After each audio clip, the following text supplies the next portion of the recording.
常見嘅自身免疫系統疾病包括係有邊一啲啦？最常見嘅咧就係有呢個嘅類風濕性關節炎，第二個咧系統性嘅紅斑狼瘡症，第三種咧就係我哋聽得最多嘅糖尿病啦。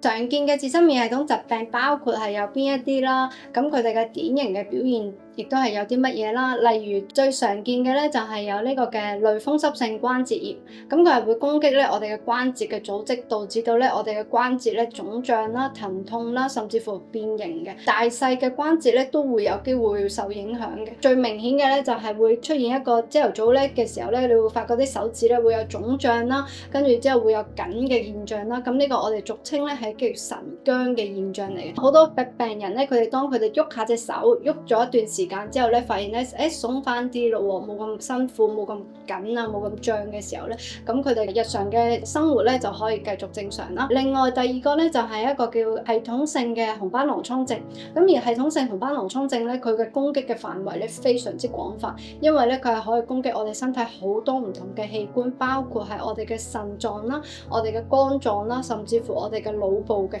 咁同時間佢哋都會攻擊皮膚啦、關節唔同嘅地方。咁佢最主要嘅症狀包括係一個嘅蝴蝶狀嘅面部嘅紅斑啦、疲倦啦、長時間全身嘅高燒啦，甚至乎係持續性嘅低燒啦、關節疼痛啦，都會有機會出現嘅。咁而第三種咧就係我哋聽得最多嘅糖尿病啦。糖尿病咧佢就係攻擊我哋嘅胰臟細胞啦，令到我哋嘅胰臟細胞冇辦法正常咁樣生產一個胰島素。最普遍嘅現象咧就係有尿頻啦、口渴啦、口乾啦。個人疲倦啦，甚至乎咧係消瘦嘅現象嘅。糖尿病咧其實係有兩種嘅，一種咧係純粹嘅糖尿病，咁啊純粹係因為咧佢係食得太多嘅粥粉麵飯啦、麵包蛋糕啦、甜嘅嘢食咧，而導致到我哋嘅胰臟細胞咧出現一個疲勞嘅狀態，而冇辦法咧將所有嘅糖分咧帶入去我哋身體細胞入邊，而滯留咗喺呢個血管。當我哋血檢嘅時候咧，或者篤手指嘅時候咧，就會發現呢個嘅血糖咧好高啦。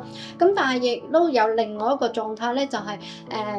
佢係因為自身免疫系統攻擊個胰臟，而導致到我哋嘅胰臟細胞咧冇辦法正常咁樣運作，而產生一個嘅糖尿病嘅。咁所以其實糖尿病咧係有機會會出現兩個唔同嘅狀態。第一個咧就係